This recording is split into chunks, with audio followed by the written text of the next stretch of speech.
Baik, banyak sekali tuduhan-tuduhan yang jatuh tentu salah satu pola dan model orang-orang yang menentang kebenaran adalah menjatuhkan kehormatan dan wibawa orang-orang yang membawa kebenaran itu. Mulai dari para anbiya, mereka dituduh dengan berbagai tuduhan. Seperti Rasul kita SAW saat memulai dakwahnya di Mekah dituduh dengan berbagai tuduhan. Ya, dituduhlah anti dengan budaya mereka, ya, dituduhlah dengan memecah belah persatuan mereka dan sebagainya. Namun tuduhan-tuduhan itu mereka lakukan karena mereka tidak mampu menunjukkan kebatilan, kesalahan yang dibawa oleh Rasulullah SAW. Maka mereka membuat fitnah dan tuduhan-tuduhan secara serampangan begitu, ya, dan tanpa dapat membuktikan apa-apa yang mereka tuduhkan itu. Hal yang sama tetap berlaku kepada para pejuang dakwah, kepada ulama-ulama yang perjuangkan agama ini dengan segala upaya dan daya mereka. Ya, ada yang berjuang melalui hartanya, dengan ilmunya, ada juga dengan fisiknya. Maka di antara tuduhan-tuduhan tadi yang kita sebutkan adalah mereka menuduh bahwa Syekh Islam Taimiyah, Syekh Islam Taimiyah dalam kajiannya mencoba menganalisa suatu masalah, menukil pendapat-pendapat para sahabat. Ya, lalu membandingkan pendapat-pendapat para sahabat jika ada perbedaan pendapat di kalangan para sahabat, lalu menukil ayat Al-Quran dan hadis, lalu mengkompromikan pendapat tersebut. Nah, ketika Syekh Islam Taimiyah merajikan satu pendapat berdasarkan Al-Quran Sunnah yang juga didukung oleh tentu para pendapat sahabat atau ulama-ulama lain, maka orang-orang yang menuduh ini menganggap bahwa di sini Syekh Islam Taimiyah melecehkan, merendahkan sahabat tersebut. Nah, ini di antara tuduhan mereka. Jadi mereka menuduh bahwa Syekh Islam Taimiyah tidak menghormati dan merendahkan kedudukan Abu Bakar, Umar, Utsman, Ali dan seterusnya. Ya, kemudian juga dituduh bahwa seperti seseorang bernama Al-Husani, ya, yang wafat tahun 829 Hijriah, itu dia menuduh Syekh Islam Taimiyah membenci Abu Bakar dan Umar, ya. Nah, di dalam yaitu kitabnya berjudul Dufa' Syubhah Man Syabbaha wa Tamarrada. Dia tuduh Syekh Islam membenci Abu Bakar dan Umar. Dan banyak sekali tuduhan-tuduhan ini dari orang-orang yang ingin bagaimana menjauhkan umat dan agar tidak mendekat terhadap kitab-kitab Syekh Islam Taimiyah atau mendengarkan nukilan-nukilan Syekh Islam Taimiyah, sehingga mereka buat dulu tameng untuk membatasi orang bahwa Syekh Islam Taimiyah itu adalah membenci para sahabat Nabi, dan tuduhan-tuduhan lain yang telah kita bahas dalam pertemuan-pertemuan kita yang telah berlalu. Kemudian juga dia menuduh bahwa kitab Syekh Islam Taimiyah masyhunatun bitasybih wa tajsim. Dia menuduh bahwa kitab-kitab Taimiyah itu penuh dengan menyerupakan Allah dengan makhluk, ya, Allah punya tubuh dan sebagainya. Nah, kemudian juga berisyarah bin Nabi, dan dia juga izdira' dengan Nabi, artinya merendahkan Nabi, ya, menurunkan Syaikhain Abu Bakar dan Umar, wa takfir Abdullah bin Abbas, dituduh oleh dia di sini mengkafirkan Abdullah bin Abbas, wa nahu minal mulhidin, bahkan dia menuduh Syekh Islam termasuk orang mulhid atau orang ateis. Nah, begitu tuduhan-tuduhan dari kan sangat berani dia menuduh hal-hal tersebut, dan tanpa dapat menukilkan satu ungkapan, satu baris atau satu kalimat dari Syekh Islam yang menunjukkan tentang apa yang dituduhkan itu, ya. Dan dia menuduh Syekh Islam juga mengkafirkan Abu Bakar Siddiq dan sebagainya, ya. Dan banyak lagi tuduhan-tuduhan yang lain yang mirip sebenarnya tentang bahwa Syekh Islam dituduh sebagai orang yang tidak memuliakan para sahabat, sebenarnya juga dituduh tidak memuliakan para wali, dan juga berbagai tuduhan-tuduhan lainnya yang sebelumnya sudah kita jawab, di antara seperti mereka menuduh Syekh Islam tidak mengagungkan kedudukan Nabi Muhammad SAW, dan itu telah kita bahas dalam beberapa majelis pertemuan juga. Nah, kali ini kita akan menjawab dan sekaligus kita akan tahu bagaimana akidah Ahlussunnah wal Jamaah tentang sahabat yang dijelaskan oleh Syekh Islam dalam berbagai kitab beliau. Baik, para pemirsa pendengar rahmati Allah SWT, kita mencoba melihat, tidak perlu kita banyak menukil tentang tuduhan-tuduhan itu. Memang tuduhan mereka bermacam-macam, yang intinya adalah mereka menuduh Syekh Islam bahwa Syekh Islam tidak memuliakan, tidak menghormati para sahabat, bahkan sampai pada tingkat dituduh mengkafirkan sebagian para sahabat oleh orang-orang yang tidak bertanggung jawab ini. Baik, di sini akan kita jelaskan nanti bahwa Syekh Islam meyakini dan menjelaskan kepada umat tentang akidah Ahlussunnah wal Jamaah tentang para sahabat.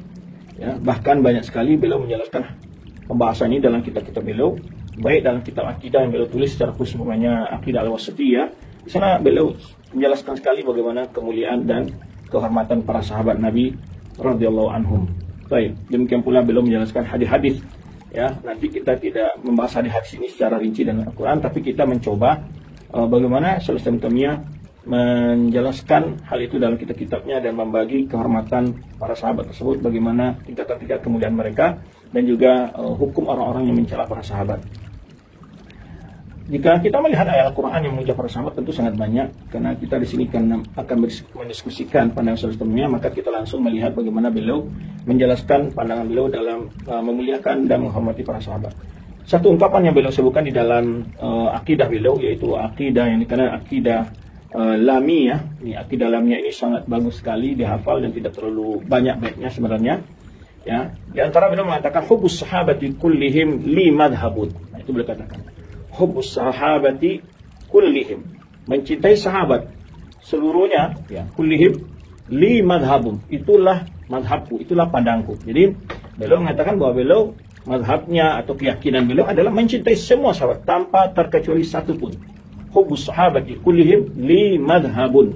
Nah, beliau katakan hubbus sahabati kullihim li madhhabun. Kemudian wa mawaddul qurba biha atawassalu. Ya, wa mawaddatul qurba biha atawassalu. Ini tentang kemuliaan Ahlul Bait. Mencintai para kerabat Nabi biha atawassalu. Itulah dengan cinta kepada Ahlul Bait itu saya bertawassul. Karena bertawassul dengan amal soleh, di asal amal soleh adalah mencintai keluarga Rasulullah SAW. Jadi ada dua dijelaskan di sini, yaitu tentang kemuliaan para sahabat. Dalam pandang beliau mencintai para sahabat secara keseluruhan tanpa terkecuali. Kemudian juga mencintai kerabat Rasulullah SAW, dan itu sebagai ibadah yang beliau bertawassul dengannya. Wa mawaddatul qurbati, kata beliau, na'am biha atawassalu. Ya, wa mawaddatul qurba biha atawassalu. Jadi hubbus sahabati kullihim li madhhabun wa mawaddatul qurba biha atawassalu. Jadi di sini beliau mengatakan rasa cinta kepada sahabat itu adalah ibadah, mencintai orang soleh, mencintai para sahabat Nabi adalah ibadah. Nah, lalu beliau mengatakan biha atawassalu, itulah yang saya jadikan sebagai tawassul. Baik. Kemudian maka beliau waqala, dan juga beliau menyebutkan ketika ada orang bertanya tentang kedudukan Yazid bin Muawiyah dan seterusnya. Nah, di sini beliau mengatakan, menjelaskan ahlus sunnah fil Islam ka ahli Islam fil adyan yatawalluna ashab Rasulullah SAW wa ahli baitihi. Ini kata Syaikhul Islam Taimiyah. Ahlus sunnah di dalam Islam ini seperti Islam dibanding agama-agama lain, di dalam antara agama-agama. Jadi agama yang paling benar di antara agama Islam, paling adil, yang paling wasatiyah atau yang paling moderat adalah Islam. Kemudian ahlus sunnah di dalam di antara kelompok-kelompok yang ada di dalam Islam seperti Islam di antara agama-agama lain. Jadi artinya adalah Ahlussunnah adalah mazhab kelompok yang moderat di antara kelompok-kelompok yang ada di dalam Islam. Itu beliau katakan. Kemudian beliau katakan yatawalluna ashab Rasulillah sallallahu alaihi wasallam. Mereka berloyalitas penuh kepada para sahabat Nabi sallallahu alaihi wasallam wa ahli baitihi, dan juga keluarga kerabat Rasulullah SAW. Itu beliau tekankan di sini. Beliau katakan bahwa kata beliau mazhab Ahlussunnah ya di dalam Islam seperti Islam di antara agama-agama. Artinya adalah mazhab yang paling moderat. Yatawallawna ashab Rasulillah, mereka sangat berloyalitas ya kepada sahabat-sahabat Rasulullah radhiyallahu sallallahu alaihi wasallam wa ahli baitihi, dan juga keluarga-keluarganya, wa ahla baitihi, dan juga keluarga-keluarga Rasulullah sallallahu alaihi wasallam.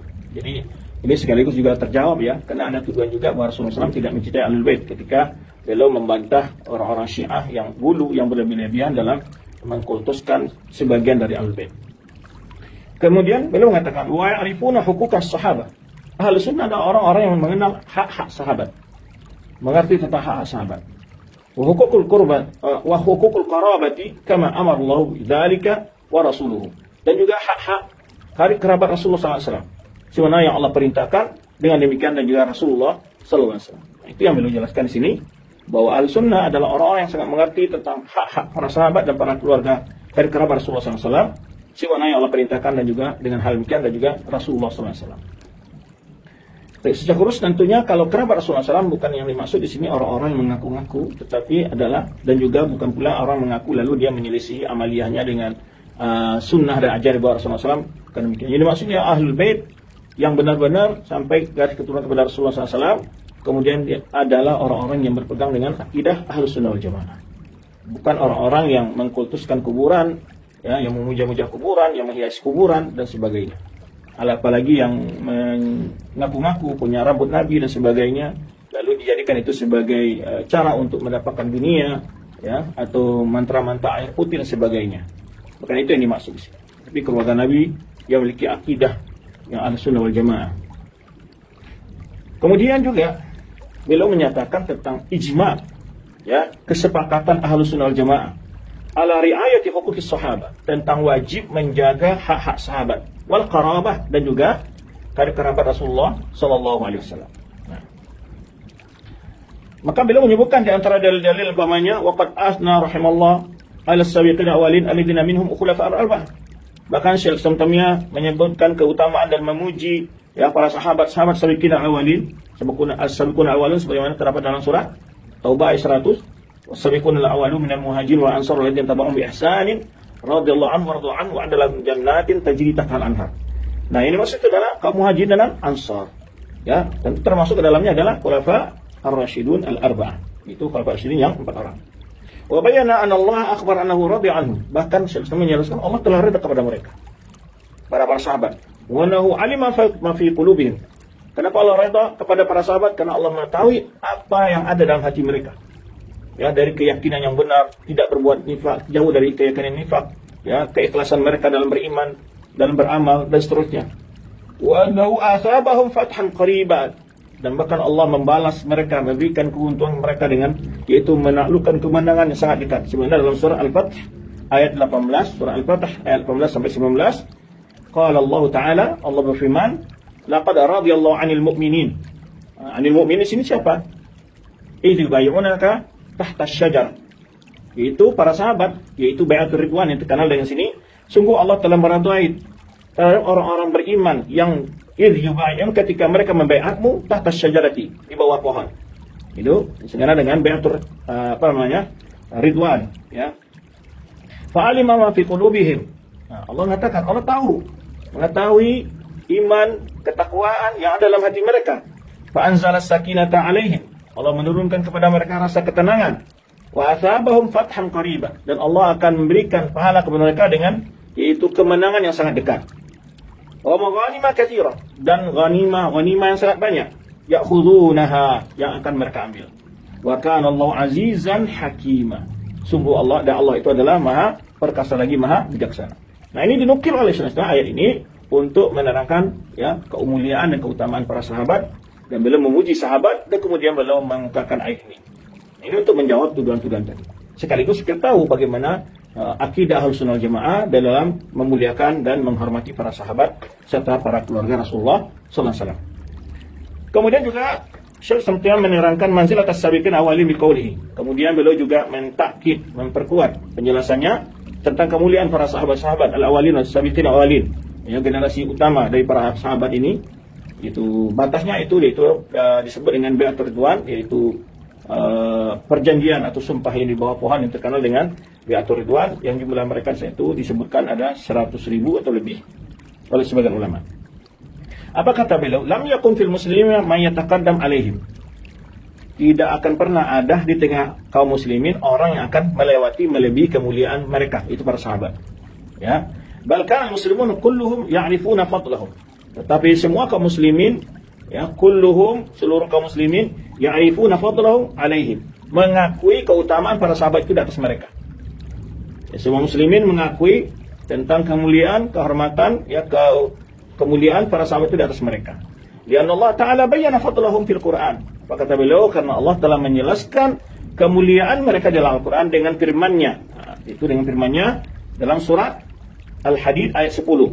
Kata Allah Subhanahu wa taala, la yastawi minkum man anfaqa min qabli al-fathi wa qatal. Tidaklah sama kedudukan di antara kalian orang yang berinfak sebelum Fath Makkah, ya, dan berperang sebelum Fath Makkah. Tidak sama kedudukannya dengan orang yang masuk Islam, berperang dan berjuang setelah Fath Makkah. Nah, itu yang dijelaskan oleh para tafsir di sini. La yastawi minkum man anfaqa min qabli al-fathi wa qatal.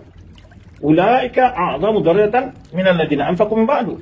Mereka yang masuk Islam, yang berimpak, yang berjihad sebelum Fath Makkah, ulaika lahum wa ulaika a'zamu darajatan, kata Allah, mereka, bagi mereka itu ulaika a'zamu darajatan, mereka itu sangat tinggi kedudukannya.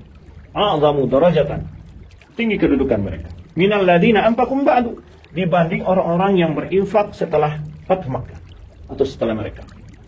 Ya, wa qatalu ataupun berjihad berperang. Di ayat ini menyalangkan tentang as-sabiqin. Maka para ulama menyebutkan apakah batasan as-sabiqun yang disebutkan dalam surat At-Taubah wa sabiqun al-awwalun. Ada yang mengatakan adalah Muhajirin dan Ansar itu adalah sebelum Fathu Makkah. Maka orang-orang yang masuk Islam sebelum Fathu Makkah maka dia termasuk dalam tersebut. Ya. Atau sebagian ulama mengatakan itu umum untuk semua para sahabat baik yang sebelum Fathu Makkah, ya, atau setelah Fathu Makkah. Maka di sini baru menjelaskan, ya, dalam ayat mulia ini Allah menyebutkan kedudukan dua tingkatan sahabat, yaitu yang berinfak dan berjihad sebelum Fathu Makkah dan yang berjihad dan berjuang setelah Fathu Makkah. Maka orang yang berjuang sebelum Fathu Makkah, mereka itu a'zamu darajatan, mereka itu sangat tinggi kedudukannya, ya, dibanding orang-orang yang berinfak dan berjuang setelah Fathu Makkah. Tetapi wa kullan wa'adallahu husna. Tetapi semua mereka wa kullan wa'adallahu husna. Allah janjikan untuk mereka husna, di surga. Maka sebagian ulama menjadikan ini bahwa semua sahabat dijamin masuk surga. Itu di antara dalil yang dikemukakan para ulama. Fafaddala al-munfiqina mutaqatilina qabla al-fath. Kata beliau di sini Allah memberikan keutamaan yang sangat besar kepada para sahabat yang berinfak dan berjuang sebelum Fathu Makkah. Nah, jadi ini dijelaskan oleh beliau bagaimana bagaimana kedudukan para sahabat tersebut dan bagaimana kita harus memuliakan para sahabat tersebut.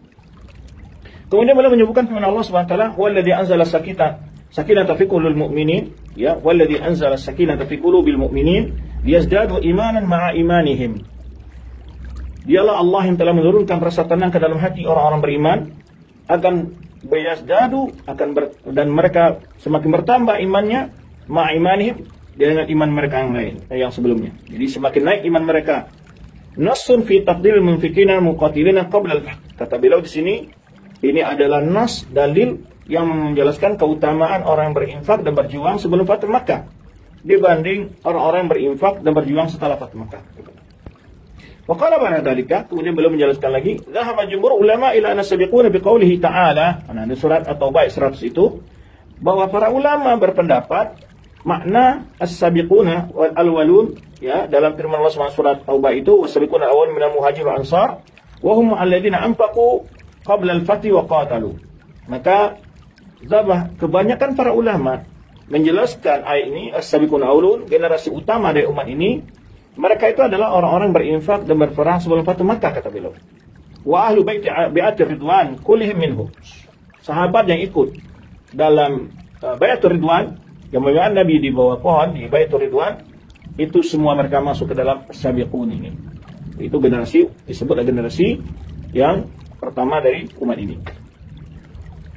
Baik, berikutnya kita, itu sedikit ya penjelasan, tidak mungkin kita kupas panjang lebar dari dalil yang menjelaskan secara rinci, ya, tapi sudah tergambar bagaimana pandangan beliau sekaligus pandangan ulama Ahlussunnah wal Jamaah terhadap kemuliaan para sahabat.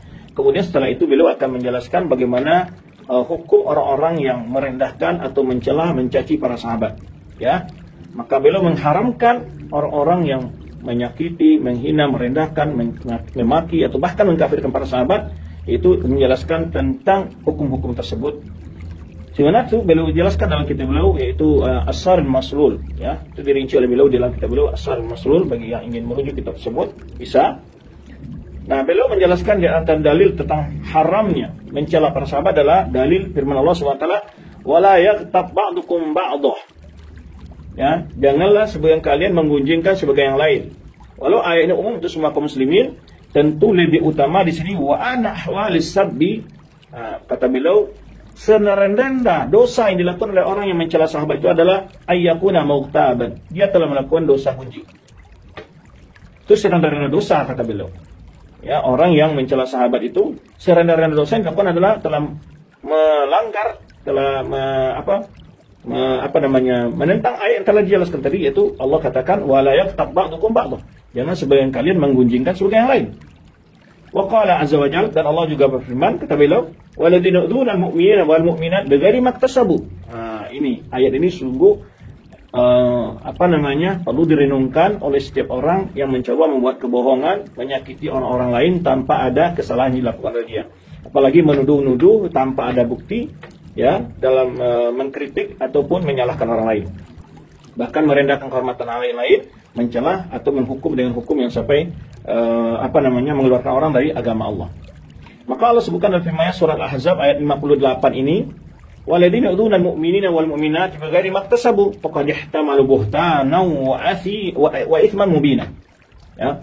Waladina yu'dzuna al-mu'minina wal mu'minat bighairi maktasabu faqad ihtamalu buhtanan wa ithman mubina.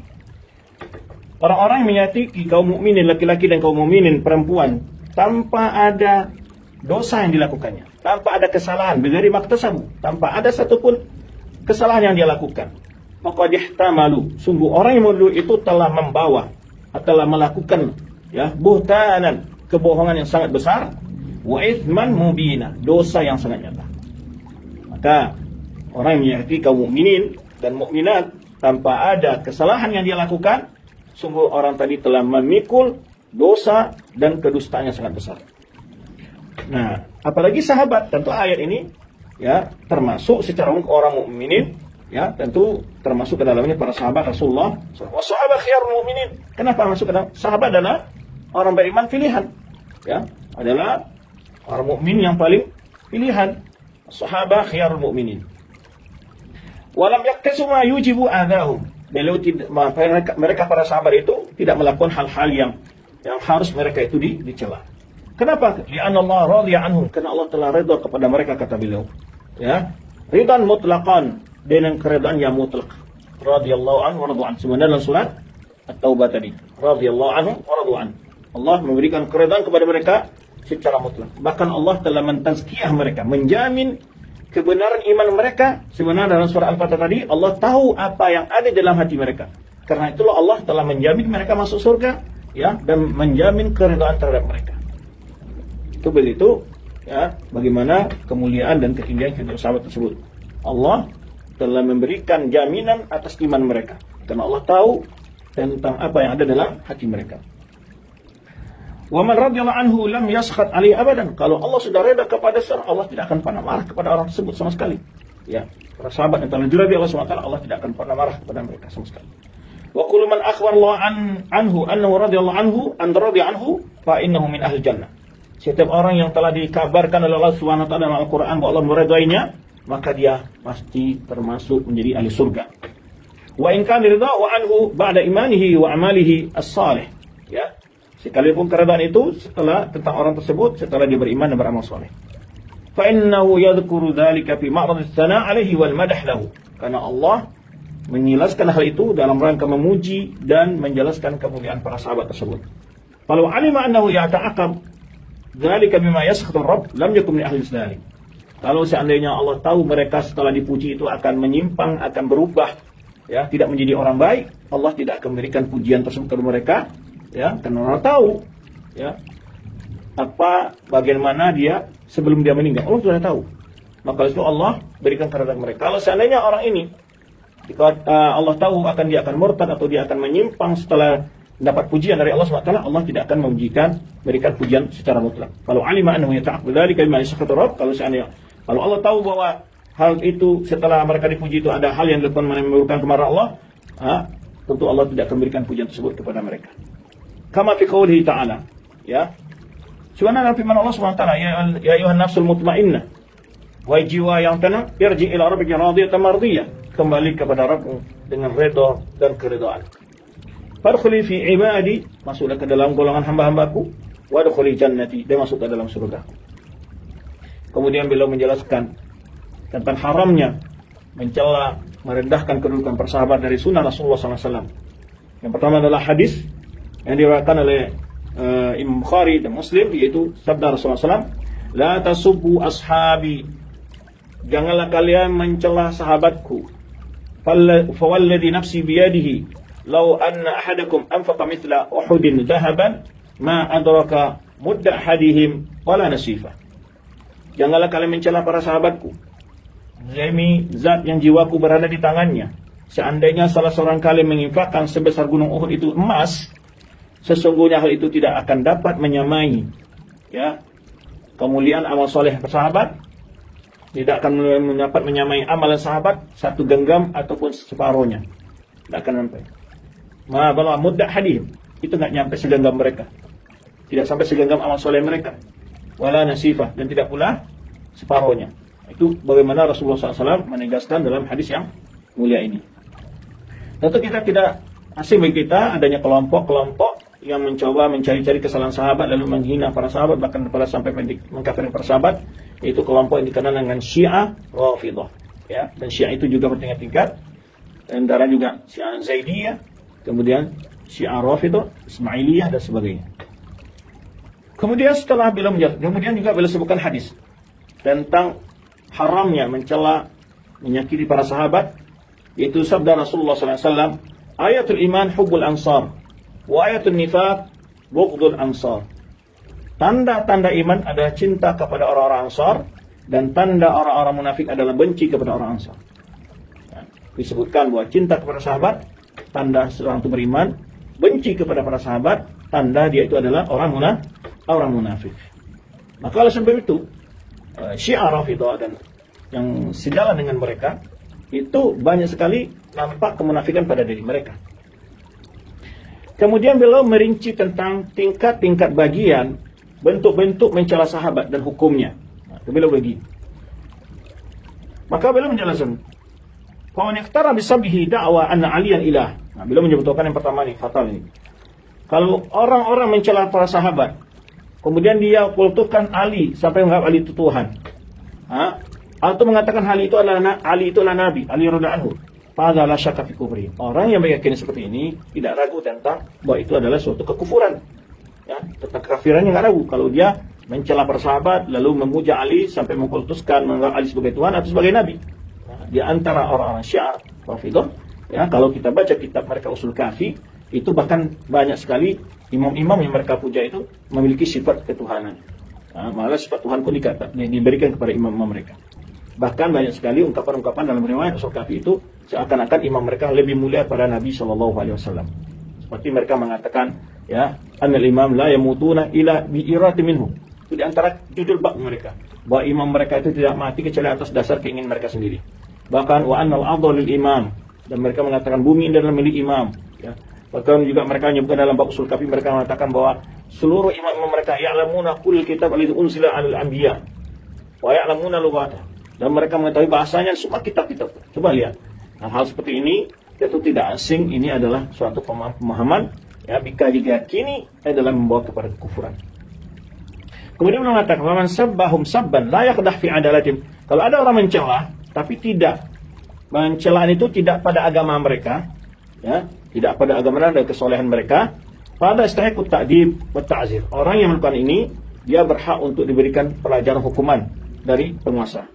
Wala yafqahu kufrihi bi mujarrad dzalika. Tapi dia tidak dikafirkan dengan hal itu, kata beliau. Kalau dia cacian itu tidak sampai pada tingkat keadilan sahabat, maksud di sini adalah kesolehan mereka dan juga agama mereka, maka itu tidak sampai pada tingkat kufur, kata beliau, tapi orang tersebut berhak untuk dihukum. Wa amma man jawaza dzalika an za'ama annahum irtaddu. Adapun orang melampaui hal itu, menganggap bahwa sahabat itu murtad setelah Rasulullah SAW, kecuali nafaran qalilan, kecuali berapa orang saja, fahadalah raiba fil kufri. Orang ini tidak ada kekufuran kalau dia mengatakan para sahabat itu pada murtad, ya, setelah Rasulullah SAW, maka ini tidak ada kekufurannya kecuali orang-orang berapa orang saja. Sebenarnya keyakinan orang Syiah, mereka menyebutkan semua orang murtad kecuali hanya berapa orang, sebutkan Ali, Miqdad, dan berapa orang saja. Maka orang mengatakan demikian, apalagi menuduh pokoknya sampai menuduh sahabat-sahabat yang telah dijamin masuk surga oleh Rasulullah SAW, ya, itu dituduh dia adalah murtad, kafir dan sebagainya, la syakka fi kufrihi. Kata beliau, jika menuduh mayoritas para sahabat itu murtad, ya, kecuali hanya sedikit saja, maka orang ini tidak diragukan dalam kekufurannya, kata beliau. Wa ana man la'ana wa qabbaha mutlaqan pada mahal khilafih. Tapi kalau dia hanya sekedar melaknat, tidak mengatakan murtad, tidak mengatakan sahabat itu murtad, kafir, ya. Tapi kalau dia katakan para sahabat itu kafir, murtad setelah Rasulullah SAW secara mayoritas, maka ini la syakka fi kufrihi. Kemudian beliau menjelaskan, tapi kalau orang hanya sekedar melaknat dan mencela saja secara mutlak, ya, maka ini kata beliau ada khilaf di kalangan para ulama tentang hukumnya, ya, li taraddudi al-amri bainal la'ni wal ghaizi wa la'ni al-i'tiqad. Karena pertimbangannya adalah li taraddudi, maksudnya sini berkisarnya, ya, ragunya dalam memutuskan antara laknat yang karena kemarahan atau laknat dengan alasan keyakinan. Walanu asyadu melaknat itu lebih besar dosanya daripada sekedar mencela. Ya, bahkan Nabi SAW menjadikan orang melaknat itu adalah yaitu seperti membunuh seorang mukmin. Sebenarnya Rasulullah sebutkan dalam sabdanya, la'nul mu'min kapatlihi. Melaknat orang beriman itu dosanya seperti membunuh. Ya, melaknat orang beriman dosanya seperti membunuh. Ini besar sekali dosanya. Baik. Itu pandangan beliau tentang apa? Orang-orang yang mencela dan hukum-hukumnya. Ya, orang-orang mencela para sahabat dan hukum-hukumnya. Kemudian bagaimana beliau memberikan pandangan beliau terhadap apa?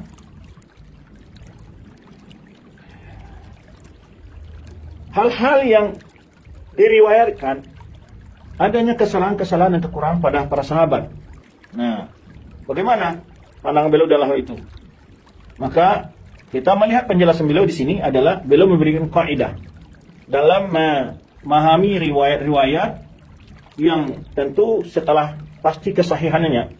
Karena banyak sekali riwayat-riwayat itu yang dibuat oleh orang Syiah Rafidhah, dan terbanyak membuat hadis palsu di kalangan umat ini adalah Syiah Rafidhah, dan asas mazhab mereka adalah kebohongan. Maka beliau meletakkan kaidah-kaidah bagaimana seorang muslim menyikapi jika ada riwayat-riwayat menjelaskan kesalahan-kesalahan para sahabat. Bagaimana? Kaidah yang pertama kata beliau, anna ma yudhkar minal mata'in wal masalim ala sahabati naw'an. Beliau menjelaskan bahwa celaan dan kesalahan-kesalahan yang ada pada sahabat itu terbagi dua. Yang pertama kata beliau, ma huwa kadzibun. Yang pertama, banyak sekali kebohongan. Itu tidak benar, tidak sahih adanya, tapi adalah kebohongan-kebohongan yang dibuat. Ya, imma kadzibun kulli, atau murni bohong secara utuh, wa imma muharrafun qad dakhalahu min az-ziyadah wa naqs, atau yaitu sudah diputar ceritanya itu, ya, sehingga ada masuk ke dalamnya ditambah atau hal yang dikurangi. Nah, beliau menyebutkan imma ada tambahan atau pengurangan terhadap cerita itu, awat taghir atau dirubah, ma yukhrijuhu ila dzammi wa ta'an, yang membuatnya terlihat sesuatu perbuatan adalah hal yang dicela dan kekurangan. Wa aktsar manqul min al-mata'in as-sarihah huwa min hadzal bab yarwiha al-kadzabun. Lalu menjelaskan kebanyakan yang dinukil celaan-celaan terhadap sahabat itu, ya, atau kekurangan-kekurangan tentang sahabat itu adalah dari jenis ini kata beliau yang diriwayatkan oleh kadzabuna al-ma'rufuna bil kadzib. Orang-orang yang suka berbohong, yang terkenal dengan kebohongannya. Seperti apa? Seperti kata beliau Abi Mikhnaf, ya, Lut ibnu Yahya. Ini riwayat kalau rawi dalam sanad hadis ada Abu Mikhnaf, ya, maka itu adalah hadis pasti hadis maudhu. Wa Hisham bin Muhammad bin Sa'ib al-Kalbi, yang dikenal dengan Ibnu Kalbi, riwayat Ibnu Kalbi. Ini adalah perawi-perawi Syiah. Ya, ini perawi-perawi Syiah. Wa amsalihi ma min al-kadzabin, dan orang-orang yang seperti keduanya yang dari orang-orang yang suka berbohong. Kata beliau, jadi bila terdapat riwayat-riwayat di dalamnya menjelaskan tentang celaan atau kekurangan-kekurangan tentang sahabat, terdapat ada celaan kekurangan tentang sahabat Rasulullah SAW, maka beliau membagi hal itu ada dua bentuk. Yang pertama kata beliau, imma adalah dusta, atau riwayat itu telah terjadi perubahan, ditambah atau dikurang, atau diputarkan. Kata beliau, diputar pengertiannya, atau ditambah atau dikurangi riwayat tersebut sehingga adanya kisah-kisah yang di dalam terdapat, ya, menjatuhkan kehormatan para sahabat. Yang kedua kata beliau, imma riwayat itu mahwa sirkun, riwayat itu sahih, kejadian itu benar ada di antara sahabat, wa hadza qalilun kata beliau. Nah, ini sangat sedikit. Tetapi ketika sahabat melakukan kesalahan-kesalahan itu, apa kata beliau? Walahum ma'adzirun tukhrijuha ain takuna dzunuban. Mereka ketika ada melakukan kesalahan itu, ada uzur-uzur yang membuat mereka tidak berdosa. Nah, ma'adzirun tukhrijuha an takuna dzunuban. Alasan-alasan yang mungkin mereka melakukan hal itu sehingga tidak menjadikan mereka berdosa.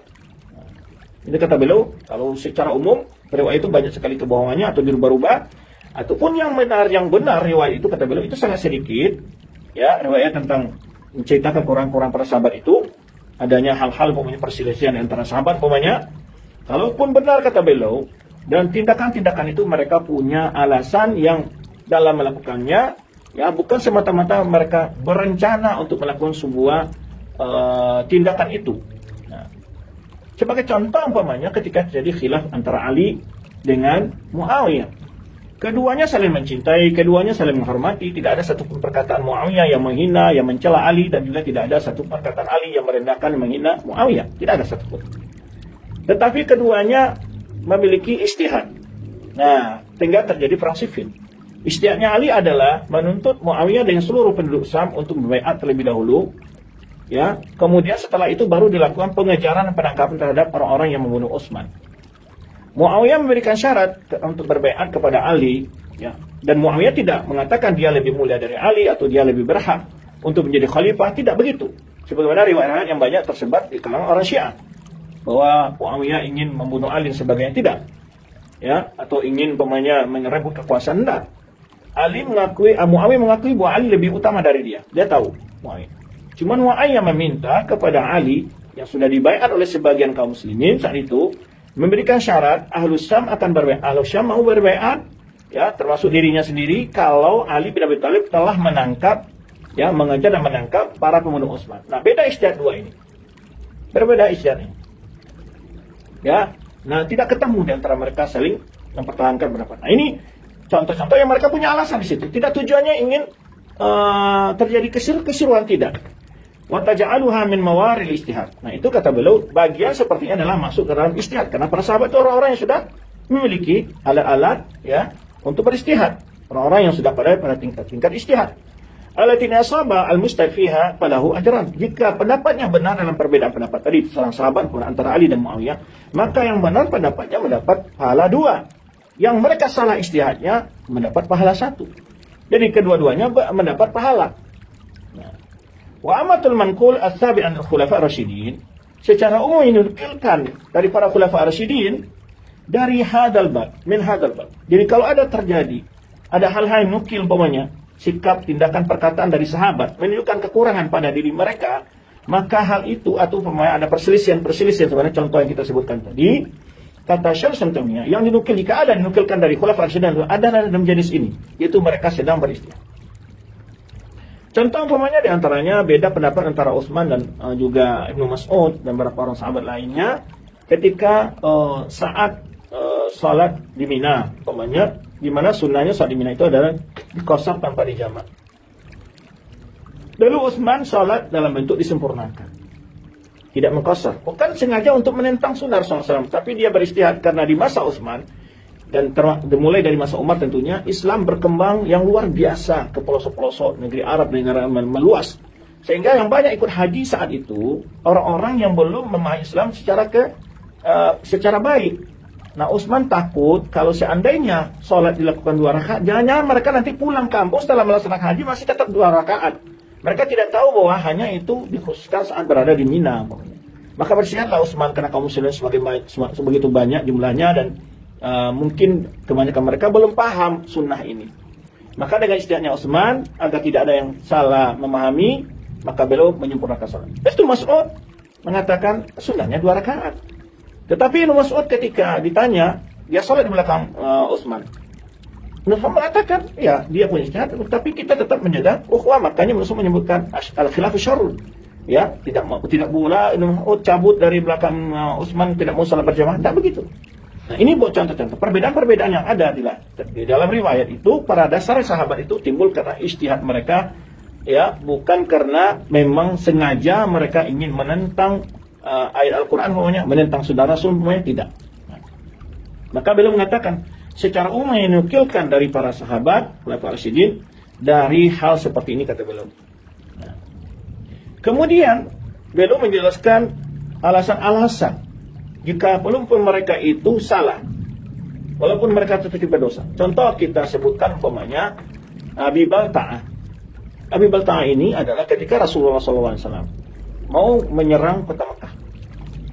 Itu Fathu Mekah. Ya. Lalu Abu Balta'ah ini ingin menjaga keluarganya yang ada di Mekah dan menulis surat. Dan pada akhirnya Allah memberitahu kepada Rasulullah SAW, lalu menyuruh Ali bin Abi Thalib untuk mengejar wanita yang dititipkan surat tersebut oleh Abu Balta'ah. Kemudian Ali membawa surat itu kepada Nabi SAW dan memanggil Abu Balta'ah. Lalu ditanya, kenapa engkau lakukan hal ini?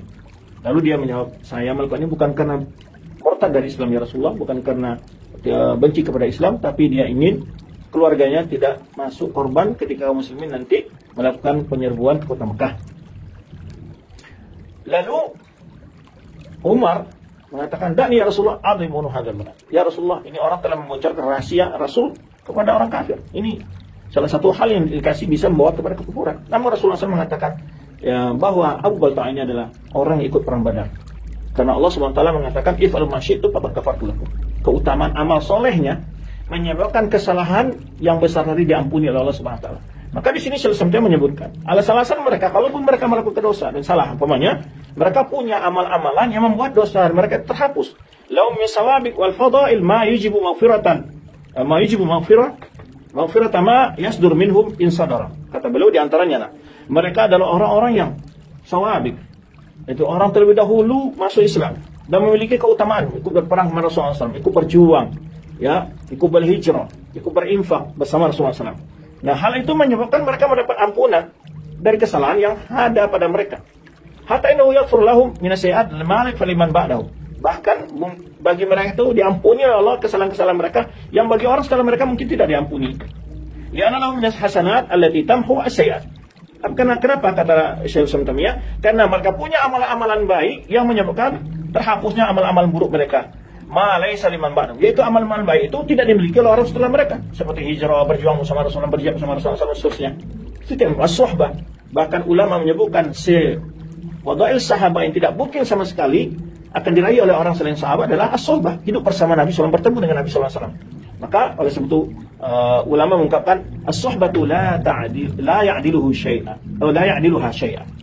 Ya, as-suhbatu la ya'diluha syai'un. Ya, tidak ada yang dapat menandingi yaitu nilai kemuliaan yang menjadi sahabat Nabi itu. Tidak ada dapat menandingi. Baik. Kemudian beliau mengatakan, "Summa idza kana qad sadara min ahadihim dhanbun fa yakunu qad taba minhu." Bahkan kata beliau, boleh jadi kalaupun mereka melakukan dosa, mereka taubat darinya. Ya, jadi mereka taubat. Au ata bihasatin tamhu, atau mereka melakukan amal kebaikan yang dapat terhapus dosa itu. Atau diampuni, kata beliau lagi, hal-hal yang menyebutkan sahabat mereka ampun darah, au ghufira lahu bi fadli sabiqatihi, atau dia mendapat ampunan karena kemuliaan dia adalah sabiqatihi, lebih dahulu masuk Islam dan dia sebagai sahabat Nabi. Au bi syafa'atin Nabi Muhammad sallallahu alaihi wasallam, atau mereka mendapatkan syafaat Nabi Muhammad sallallahu alaihi wasallam, alladhi hum ahaqqun nas bi syafa'ati. Siapa yang lebih berhak mendapat syafaat? Adalah sahabat. Lebih berhak daripada orang setelah mereka. Atau mungkin juga kesalahan-kesalahan mereka itu diampuni oleh Allah melalui ujian bibalain fid dunya, ya, kuffira bihi anhu, yang menyembuhkan dosanya dihapus karena ujian berat, dikejar orang kafir, tertindas, dihina, sebagainya macamnya, kelaparan yang mereka alami bersama Rasulullah SAW untuk perjuangan agama ini, ya, atau mereka mendapatkan ujian-ujian yang itu menyebabkan dosa-dosa mereka tidak diampuni Allah SWT. Kemudian kata beliau lagi menjelaskan, ya, summal qadar alladhi yunkar min fi'li ba'dihim qalilun nazar. Kemudian ukuran yang diingkari dari perbuatan sebagai mereka itu sangat jarang dan sedikit sekali, kata beliau. Sahabat itu melakukan hal-hal yang berdosa. Ma'murun fi jambil fadail qaum, ya, tenggelam, ya, di sisi kemuliaan keutamaan mereka. Wa mahasinihim, kebaikan-kebaikan mereka. Minal iman billahi wa rasulihi, dari beriman kepada Allah dan Rasulnya, wal jihad fi sabili, berjihad di jalan Allah, wal hijrati wan nusrati, berhijrah, membela Rasulullah SAW, membela agama, wal ilmi nafi, ilmu yang bermanfaat, wal amal salih, dan amal yang saleh. Jadi di sini beliau merinci berbagai hal-hal, ya, yang mana para sahabat itu adalah orang-orang yang lebih dahulu mendapatkan ampunan dan kemuliaan dari Allah SWT. Kemudian beliau memiliki kaidah lagi. Ini bukan hanya kepada para sahabat saja, ya. Kaidah yang kedua kata beliau, "Annal kalam fil nasi yajibu an yakuna bi ilmin wa adlin." Membicarakan keburukan seseorang, ingin menjatuhkan hukum kepada seorang, kata beliau, ya, berbicara tentang orang lain harus punya ilmin, bukti, tahu, dan jujur, adil, tidak menambah, tidak dikurangi. Pertama, dipastikan benarkah dia melakukan, ya, bi ilmin, betul-betul tahu. Kalau dia menuduh si fulan pekakim ini, mana dalam kitabnya? Di mana diajar di dalam ceramahnya? Ya, tunjukkan. Nah, contoh umpamanya banyak orang menuduh bahwa paham-paham Wahabi ini begini, orang Salafi begini. Tunjukkan di mana dalam kitabnya, di mana ceramahnya. Seperti ungkapan seseorang mengatakan bahwa teroris-teroris itu lahir daripada didikan-didikan karena membaca kitab Syekh Muhammad Wahab. Di mana dalam kitab Syekh Muhammad yang itu mengajarkan paham teroris? Ya, karena ada satu penceramah yang berapi-api mengatakan, saya punya data dan data. Data apa? Apakah mereka teroris itu belajar di para ustaz-ustaz yang Salafi selama ini? Tidak. Adapun mereka memakai kitab-kitab ulama-ulama sunnah, bisa saja mereka pakai, tapi mereka memahaminya yang keliru. Jangankan kitab ulama, Al-Quran saja dipahami keliru oleh Khawarij. Al-Quran. Apakah mengatakan Al-Quran itu sumber takfir? Ya, sumber radikal? Enggak. Orang Khawarij justru Al-Quran yang disalahpahami oleh dia. Jadi jangan dijadikan karena mereka memegang kitab-kitab ulama. Lalu dikatakan bahwa itu adalah kitab ulama itu membawa paham-paham radikal dan sebagainya. Jangankan kita katakan sebelum ada kitab Syekh Muhammad Wahab, Syekh dan Tamiyah, yang namanya takfir, yang namanya Khawarij sudah ada sebelumnya. Bahkan di zaman sahabat ada orang Khawarij ya berhujah dengan Al-Quran. Wa malam yahkum bima anzala fa ulaikumul kafirun. Jelas hujah-hujah mereka. Al-Quran yang mereka pahami demikian. Ya, maka di dalam kita mencela seseorang, menilai seseorang, menuduh seseorang, jangan tanpa serampangan tanpa ada bukti. Harus ada bukti. Dan harus dengan adil ketika menjatuhkan suatu sikap tindakan kepada orang tersebut. La bi jahlin wa zulmin. Nah, bukan dengan bodoh dan kezaliman, kata beliau. Bukan dengan bodoh dan kezaliman. Wal kalam fi sahabati min babil aula. Apalagi kata beliau bicara masalah sahabat. Harus ada bukti dulu, riwayat jelas enggak? Benar-benar enggak sempurna riwayatnya atau mungkin dipotong, mungkin berubah. Fa innal adla wajibun likulli ahadin ala kulli ahad. Berlaku adil itu wajib kepada siapapun dalam segala kondisi. Yang namanya adil tidak ada tawaran, wajib ya dalam segala kondisi, kata beliau, terhadap siapapun dalam segala kondisi. Ya, wajib li kulli ahadin, wajib dilakukan terhadap siapapun, ala kulli ahadin, ya, bagi siapapun dan atas siapapun, fi kulli halin, dalam segala kondisi. Wajib adil itu, bahkan sekalipun terhadap musuh. Kezaliman, kata beliau, muharramun mutlaqan.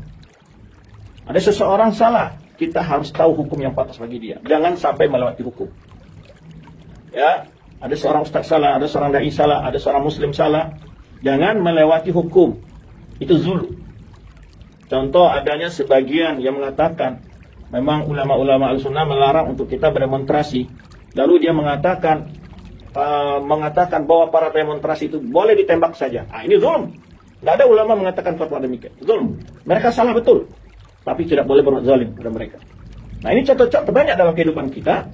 Ya, kadang-kadang orang zalim kita melampaui batas hukumnya, tidak boleh, kalaupun salah dia.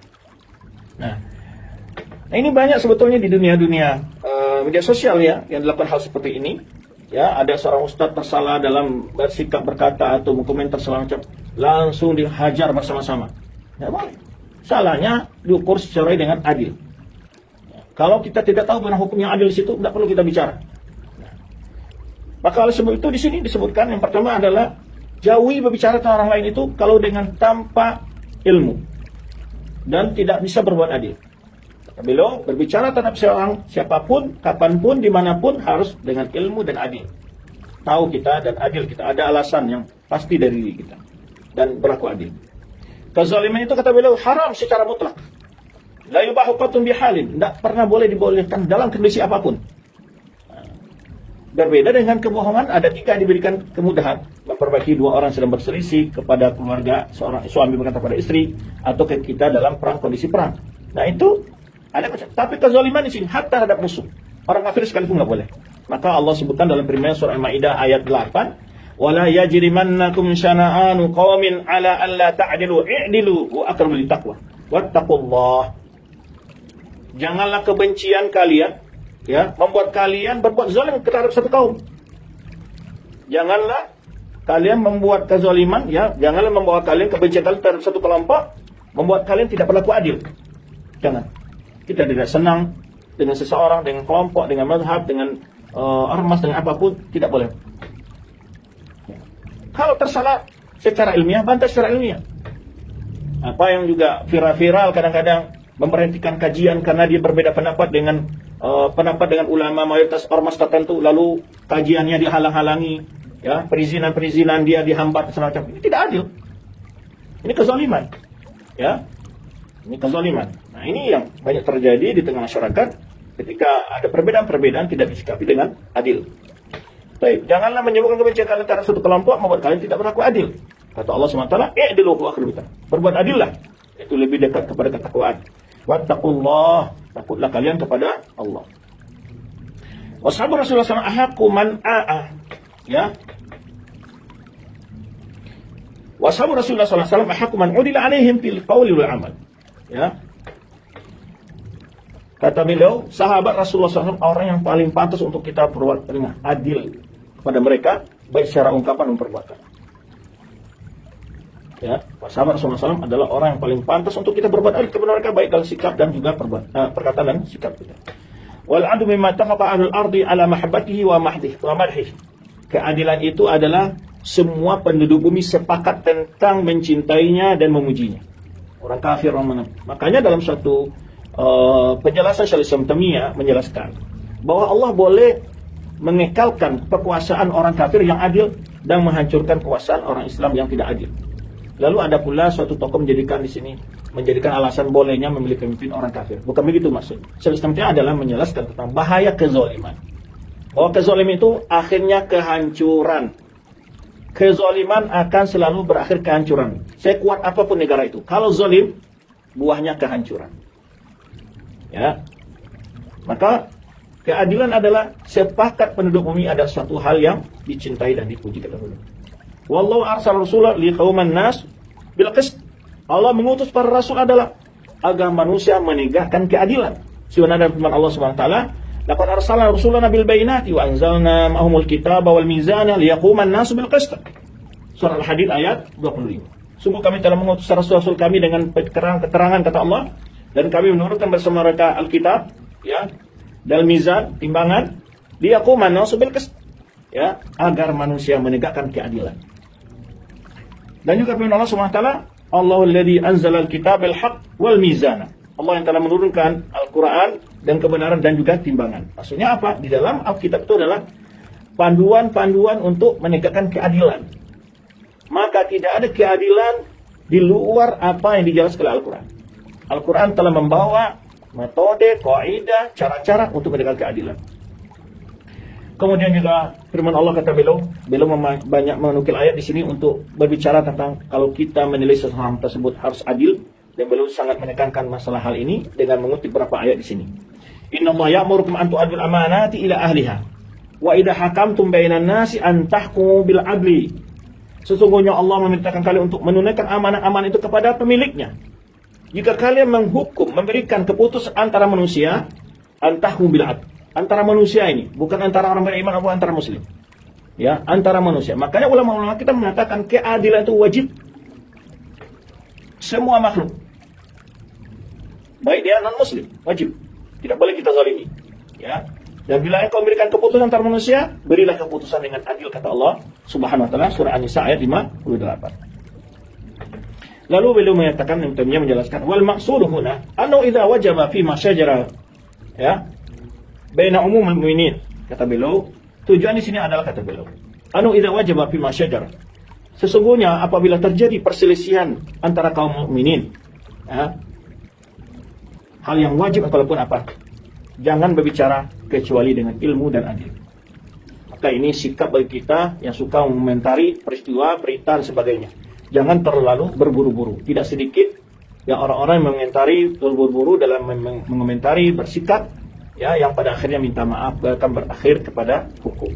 Nah, kata beliau, dalam perkara orang beriman saja, jika ada perselisihan antara mereka, jangan berbicara, kata beliau, kecuali dengan ilmu dan adil. Ya, wa yurdu dzalika Allah wa Rasul. Jika ada perbedaan-perbedaan itu kembali kepada Allah dan Rasulnya. Terutama permasalahan agama yang perbedaan-perbedaan itu kembali kepada Allah dan Rasulnya. Fadzaka amrus sahabati adhhar. Ya. Fadzaka fi amri sahabati adhhar. Dan ini yang dilakukan oleh sahabat. Jika mereka berbeda pendapat, mereka kembali kepada Rasulullah SAW. Kaidah yang ketiga kata beliau, dalam menyikapi perbedaan perselisihan yang ada di antara sahabat, kata beliau, al-imsak amma syajara bainahum.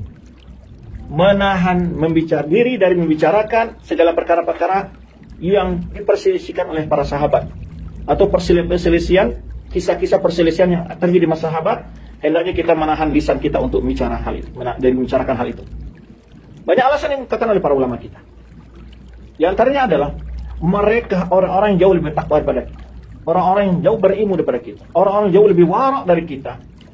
Sesama mereka akan terjadi saling mencintai antara mereka. Namun ada persoalan buat mereka berbeda pendapat, berarti hal itu suatu hal yang tersembunyi dari mereka untuk mencari solusi. Bagaimana kita yang datang sekian ratus tahun setelah mereka lalu mengatakan yang benar si fulan, yang salah si fulan? Tentu tidaklah pantas. Kita bukan orang yang hadir di dalam kesempatan itu, yang tahu bagaimana sebab peristiwa itu. Nah, maka oleh sebab itu para ulama ketika bicarakan hal-hal yang perselisihan seperti perang Siffin, perang Jamal, hal-hal yang di dalam itu terdapat perbedaan perselisihan antara sahabat, mereka berdiam diri dari membicarakan hal tersebut. Bahkan membicarakannya dengan penuh adil, ya, bahwa memandang para sahabat dalam hal itu adalah mereka dalam beristihad dan ingin mencapai kebaikan, sama-sama ingin mencapai kebenaran. Wa adamul khawdi fih, meninggalkan, ya, memasuki, mencampuri urusan itu. Wa hadha manhaj salaf. Ada manhaj salaf, yaitu inilah manhaj salaf. Ini dijelaskan oleh para ulama kita. Baik Imam Tahawi dalam Aqidah Tahawiyah, kemudian beliau juga menekankan hal ini dalam kitab beliau Al-Wasithiyah, Aqidah Wasithiyah, ya.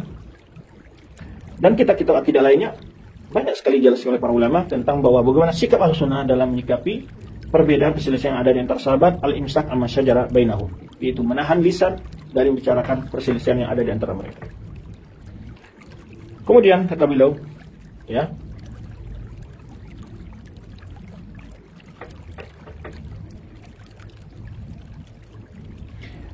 di antara efek kata beliau membicarakan perselisihan-perselisihan yang ada di antara sahabat itu adalah menimbulkan dalam hati seseorang yang membicarakan itu rasa bughdus sahabat. Ada rasa-rasa nanti akan membenci para sahabat. Wa tadaman adiyatu haula'il mutasyajirin, yang mengandung akan menyala, mengkritik, merendahkan dari para mereka-mereka yang terjadi perselisihan antara mereka. Karena itu kata beliau, idza tasyajara muslimani fi qadhiyatin. Beliau berikan contoh, bila ada dua orang muslim berselisih dalam satu permasalahan. Wa madha, dan telah berlalu masalah itu. Wala ta'alaqa lin-nasi biha. Dan orang lain tidak pernah lagi mengurus hal itu. Wala ya'rifuna haqiqatah, dan mereka tidak tahu hakikatnya apa. Jadi kalau ada dua orang muslim kata beliau dalam satu kejadian berbeda pendapat dan kemudian kejadian itu sudah lama. Kemudian orang-orang tidak peduli dengan hal-hal itu. Wala yarifun, dan mereka tidak tahu tentang apa hakikat yang sebenarnya terjadi. Karena kalau mau pihak kalaman bila ilmin, kalau mereka itu membicarakan hal itu nanti setelah itu, tentu mereka bicara hal yang tanpa ilmu dan tidak adil, yang akan mungkin menyalahkan yang benar dan membenarkan yang salah. Ya, yatadama adahuma bighairi haqqin, akan menimbulkan, ya, menyalahkan salah satu orang dari mereka tanpa ilmu, tanpa kebenaran. Walau arafu annahuma mudnibani aw mukhti'ani lakana dzikru dzalika min ghairi maslahatin rajihah min babil ghibah wal madhmum. Kalaulah benar-benar keduanya punya kesalahan, ya, membicarakan hal itu tidak ada masalahnya. Bahkan kata beliau ini masuk pada bagian apa? Ghibah yang dicela. Ghibah madhmumah. Karena kita juga tidak akan mencari solusi buat mereka karena mereka sudah berlalu. Ya, tidak menyelesaikan masalah itu juga. Maka seorang syekh kita pernah ditanya hal itu, tilka ummatun qad khalat wa lakum ma kasabtum wa lahum ma kasabtum. Tilka ummatun qad khalat laha ma kasabat wa lakum ma kasabtum. Ketika seorang guru kita ditanya tentang pandangan tentang ada suatu kisah kejadian peristiwa yang terjadi di kalangan para sahabat, beliau menjawab, tilka ummatun qad khalat, itu kaum yang telah berlalu. Laha ma kasabat, baginya apa yang telah mereka usahakan, ya. Walakum makasatu, bagi kita apa yang kita usahakan. Kita tidak akan ditanya tentang kesalahan-kesalahan mereka dan dosa-dosa mereka. Summa qala, lakin as-sahabah radhiyallahu anhum ajma'in a'zamu hurmatan. Sahabat Nabi radhiyallahu anhum adalah orang yang paling tinggi kehormatannya, ya, wa ajalu qadran, ya, yang paling besar kehormatannya. Wa anzahu 'ardan, orang yang paling terhormat kehormatannya. Wa qad sabata fi fadailihim khususan wa umuman. Bahkan di dalam tentang keutamaan mereka itu ada yang secara khusus untuk mereka, ada secara umum. Malam yasbut li ghairi, yang tidak pernah diraih oleh orang selain mereka. Ayat Al-Quran banyak sekali memuji-puji para sahabat. Bahkan ada personal, ada nama, ada kelompok yang dipuji langsung Rasulullah. Sebenarnya punya al-ashar masyhurun bil jannah, 10 orang sahabat yang dijamin masuk surga, ya, seperti keutamaan Abu Bakar, Umar, Utsman dan lain seterusnya. Baik. Falihada kata beliau, kana al-kalam alladhi fihi dammuhum ala ma syara bainahum a'dhamu ismanan min kalam fi ghairihi. Karena itulah kata beliau, ya, berbicara ya tentang hal yang mereka berselisih yang menimbulkan mencela mereka, itu adalah dosa, kata beliau, ya, a'dham, dosa yang lebih besar dari dosa terhadap orang lain, kata beliau.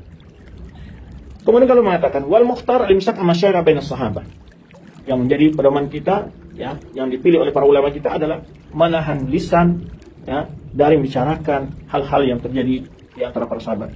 Kemudian apa? Wal istighfar li ta'ifatain jami'an wa muwalati, dan mohon ampun untuk kedua kelompok tersebut dan mencintai mereka. Dan ini juga bimbingan Allah Subhanahu wa taala kepada kita.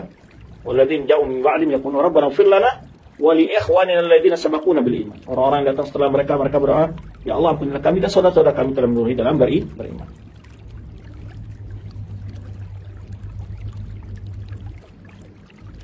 Kemudian beliau menekankan lagi setelah beliau memaparkan pendapat-pendapat orang-orang yang bicara tentang hal-hal yang terjadi di antara sahabat, beliau menekankan lagi al-imsak amma syara bainahum mutlaqan, menahan lisan dari bicarakan perselisihan-perselisihan ada di antara sahabat, huwa madhhab ahli sunnah, itulah madhab ahli sunnah. Kemudian beliau menekankan lagi walihada kana min madhhabi ahli sunnah al-imsak amma syara bainas sahabat, karena itu di antara fondasi pokok-pokok akidah Ahlussunnah Jamaah adalah menahan lisan dari membicarakan apa yang terjadi di antara sahabat. Fa inna qad sabatat fadailuhum, karena mereka telah jelas keutamaan-keutamaan mereka. Wa wajib muwalatuhum wa mahawatum, dan wajib mencintai dan berloyalitas kepada mereka. Wa waqa'a minhu ma yakunu lahum fihi udhrun, kejadian kesalahan yang terjadi dari mereka itu mungkin mereka punya uzur, yakhfa 'alal insan, yang kita tidak tahu, ya. Wa mimma taba sahibu, boleh jadi pelaku sudah bertobat. Wa minhum ma yakunu maghfuran, boleh jadi dia mendapat ampunan dari amal-amal solehnya. Fal khawru fi masyara wa yuqi' fi nufusi katsir minan nasi bughdan wa dhamman. Membicarakan peristiwa perselisihan yang ada antara sahabat itu akan menimbulkan dalam hati seseorang rasa benci dan mencelah mereka. Wa yakunu huwa fi dzalika mukhti'an bal 'asiyan, sehingga dia jatuh ke dalam dosa dan kesalahan. Fa yadurru nafsah, maka dia memberikan membuat dirinya sendiri jatuh kepada bahaya. Wa man khada ma'ahu fi dzalika, orang-orang ikut-ikut bicarakan hal itu, dalam bicara bersamanya dalam hal itu. Walihada kana al-imsak tariqatu ahli afadil salaf. Assalamualaikum warahmatullahi wabarakatuh. Sampai jumpa kembali di World Islam Channel.